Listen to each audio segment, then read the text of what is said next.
এগুলোতে জল দিতে হবে, এটা এখনো হয়নি। সেভাবে দেখতে গেলে এখন সবই বাকি। আর এই যে ঘরটা দেখতে পাচ্ছ, এই ঘরটা আমি থাকবো এরপর। ভাই এদের হেলমেট লাগে না? আরে মানুষ দেখে তো শেখে। এই আগে মামু আছে, চালান কেটে দেবে। ওখানেই দেখতে হবে যে লে পুরো বৃষ্টি, পুরো বৃষ্টি। গোপ্রোটা আমার ভিজছে, ওটাই সবচেয়ে বড় চিন্তার ব্যাপার।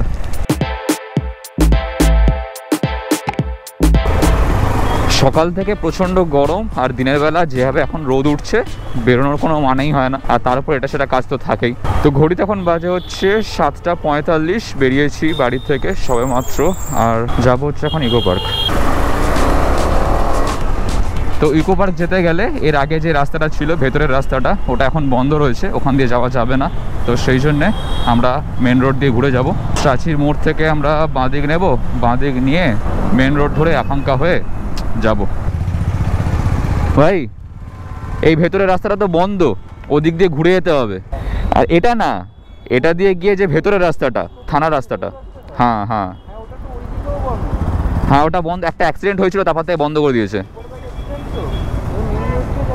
মেন রোড দিয়ে, এটা দিয়ে ওই যে ইকো পার্কের যেখানটা মেলা হয়, ওখান দিয়ে চলে যাব, 1 দিয়ে।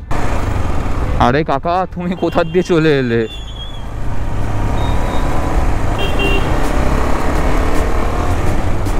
তো সকাল থেকে এটা সেটা কাজ ছিল, সে সমস্তগুলো সেরে এখন ঘড়িতে বাজে হচ্ছে 8:10, আর বেরিয়েছে এখন ইকো পার্কের উদ্দেশ্যে। আমার সঙ্গে রয়েছে এদিকে দেবজিৎ, ওর অ্যাডভেঞ্চার 390 নিয়ে, আর ওদিকে 2 ভাই, ওরা ওদের এফজি নিয়ে। আর আমরা এখন মেন রোড দিয়ে যাব, কারণ ভেতরের যে রাস্তাটা ওটা বন্ধ করে দিয়েছে। আগে খোলা ছিল, বাট মাঝখানে একটা অ্যাক্সিডেন্ট হয়েছিল, তো সেই জন্য তারপর থেকে বন্ধ করে দিয়েছে। এমনি নর্মাল জাস্ট সন্ধ্যেবেলা ফাঁকা আছে, আজকে বৃহস্পতিবার, ছুটির দিন, আর তোমাদের সঙ্গে একটু গল্প গুজবও হয়ে যাবে, সেই জন্য ভাবলাম যে ক্যামেরাটা নিয়েই বেরোই। আছে যখন গোপ্রো, না নেওয়ার কি আছে, ঠিক কিনা? ইদানিং করে যেরকম গরম পড়েছে, দিনের বেলা করে বেরোনো একটু চাপের ব্যাপার, আর তার উপরে দিনের বেলা হয়ে উঠবে না, আমার সময় হবে না, একটু ব্যস্ত হয়ে গেছি আর কি। আজকে বিকেল থেকে দেখছি বেশ ভালো রকম হাওয়া টাওয়া দিচ্ছে, তো ভাবলাম যাই একটু ইকো পার্ক থেকে ঘুরে আসি। যদি সিচুয়েশন এরকম না হতো, যদি সব কিছু ঠিকঠাক থাকতো, তাহলে এতক্ষণে হয়তো আমি লাদাখের জন্য বেরিয়ে পড়েছি। মানে চিন্তা ভাবনা এরকমই ছিল, কিন্তু কি আর করে যাবে। ঠিক আছে, কই না, এখন হয়নি, কিছুদিন পরে হবে, বাট হবে হবে এটুকুনি শিওর। বাদ বাকি এখান থেকে ডান দিক নেব। দেবজিৎ 4টে ইন্ডিকেটার জ্বালিয়ে রেখে দিয়েছে কেন ভাই? এ ভাই, হ্যাপি দিওয়ালি। এখানে সমান রাস্তায় কে স্যাডেলিং করে ভাই? এই আগে মামু আছে, চালান কেটে দেবে, বলবে যে মেন রাস্তায় এরকম ভাবে তোমরা স্টান্টবাজি করছো, হুইলি মারছো, স্যাডেলিং করছো, এই সমস্ত করা যাবে না, এই সমস্ত এখানে করা যাবে না। তো যেখানে করা যাবে সেখানে নিশ্চয়ই করবো। চলো সেরকম জায়গায় তোমাদেরকে আজকে দেখাবো। আরে সিগন্যাল,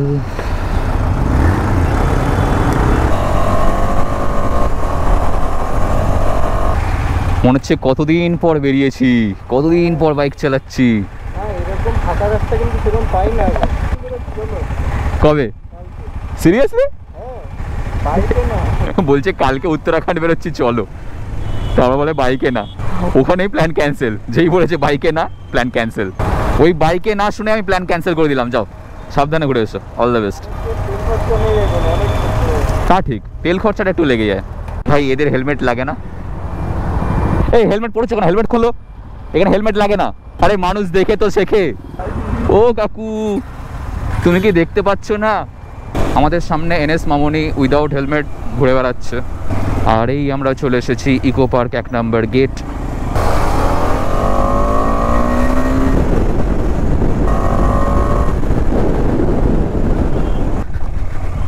এখানে অফরোডিং প্র্যাকটিস করা যায় ভালোভাবে।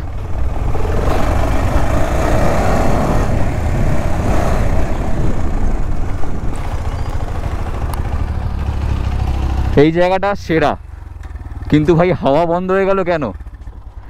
লাস্ট 1.5 বছর ধরে ভেবে এসেছি এই বছর আমি বেরোবো 2025-এ। লের বোর্ড দেখতে ও চোখের সামনে, অথচ যদি যাবো না, ব্যাপারটা কেমন একটা লাগছে। মানে মাথার মধ্যে অনেক রকম চিন্তা ভাবনা চলছে যে আমি কি করব। আর মানালির থেকে সোলাং ভ্যালি 12 থেকে 15 কিলোমিটার হবে, ঠিক আছে? আর সোলাং ভ্যালি থেকে সোজা চলে যাবে, উঠে আটাল টানেল পড়বে, আটাল টানেল ক্রস করেই শিশু পড়বে, ওটা স্পিতি ডিস্ট্রিক্ট ঢুকে গেল। আচ্ছা, এবার ওইখানেই বোর্ড আছে, ওখানেই দেখতে হবে যে লে।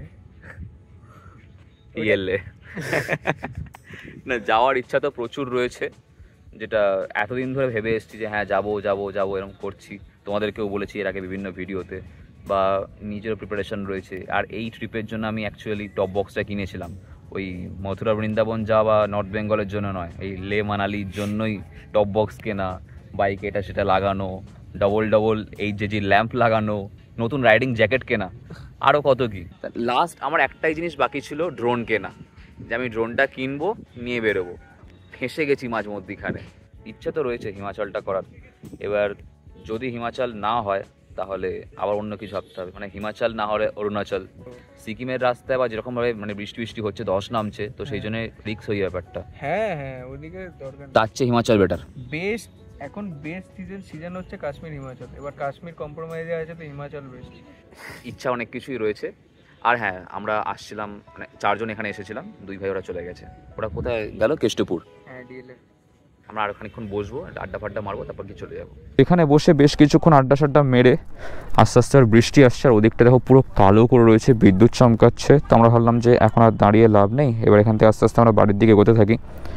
ঘড়িতে বাজে হচ্ছে 10:05। বসলে তো আরও খানিকক্ষণ বসা যেত, কিন্তু বৃষ্টি এসে গেলে মুশকিল হয়ে যাবে, কারণ গোপ্রোটাকে ওয়াটারপ্রুফ করা নেই। ইচ্ছা তো ছিল যে লাদাখ যাব, কিন্তু যেহেতু লাদাখটা হচ্ছে না, তো সেই জন্য কিছু তো একটা করতে হবে। তো সেই কিছু একটার মধ্যে ইচ্ছা রয়েছে হিমাচল প্রদেশটা যাওয়ার।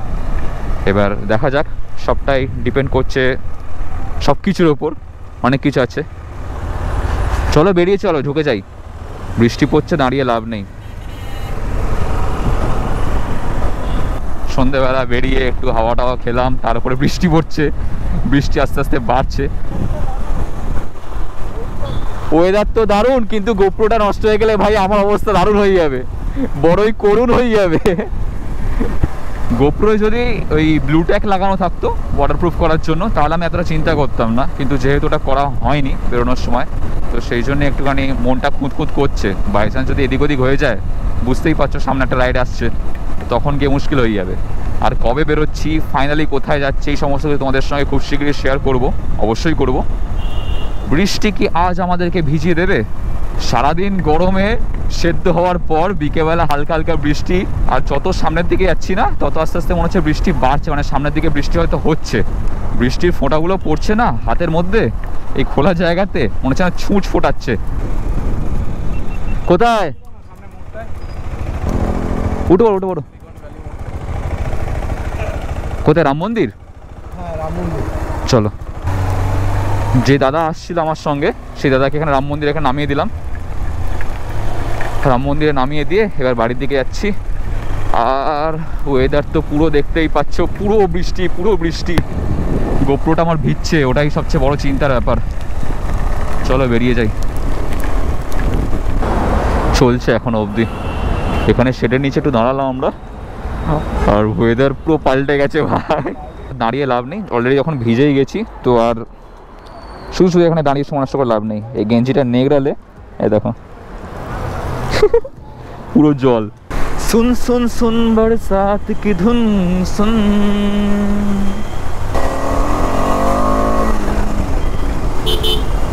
যাই বলো বন্ধু, এরকম বৃষ্টির মধ্যে রাইড করতে কিন্তু আলাদা একটা মজা আসে, যদি না বাজ পড়ে। কারণ আমার ওই বাজ পড়া, বিদ্যুৎ চমকানো ব্যাপারটা বহুত ফাটে। মানে আমি আর সৌম্য যখন রেমালের মধ্যে বাইক চালিয়ে ফিরেছিলাম ভাইজ্যাক থেকে, ওই একটা এক্সপিরিয়েন্স ছিল মায়েরই। হয় না, মানে লাইফে তুমি যেটাতে ভয় পাবে কোনো না কোনোভাবে সেই জিনিসটা তোমার কাছে আসবেই, মানে একদিন না একদিন আসবেই। সেই ভয়ঙ্কর বৃষ্টি, সেই বাজ পড়া, মেঘ ডাকা, ও সেই এক এক্সপিরিয়েন্স মায়েরই। দেখো বৃষ্টি কিন্তু আবার কমে গেল এদিকে। এই যা বৃষ্টি হলো তাতে করে গরমটা একটু কমে গেছে। আজকে রাত্রে ঘুমটা ভালো আসবে, এসি চালাতে লাগবে না আর। এইরকম ওয়েদার দেখলে কেউ বলবে কালকে রাত্রিবেলা বৃষ্টি হয়েছে, কিন্তু বৃষ্টি হয়ে কাল রাতে এখানে বেশ ভালো ঘুম হয়েছে উইদাউট এসি। ঘরের হাল এখন খুবই বেহাল, গোটা মেঝে নোংরা হয়ে রয়েছে, চারিদিকে জিনিসপত্র এদিক ওদিক ছড়ানো ছিটানো। এখন একটা কাজ রয়েছে, সেটা হচ্ছে যে সমস্ত জায়গায় টালিগুলো বসেছে সেখানে জল দেব। এখন ঘরের মধ্যে আমি জুতো পরে ঘুরছি, চারিদিকে সিমেন্ট। এদিকটা হয়ে গেছে, এগুলোতে জল দিতে হবে, এটা এখনো হয়নি, এদিকে কিছু হয়নি। ওখানটায় জল দিতে হবে, আর এদিকে বারান্দাগুলোতে, এদিকে একটা, এদিকে একটা।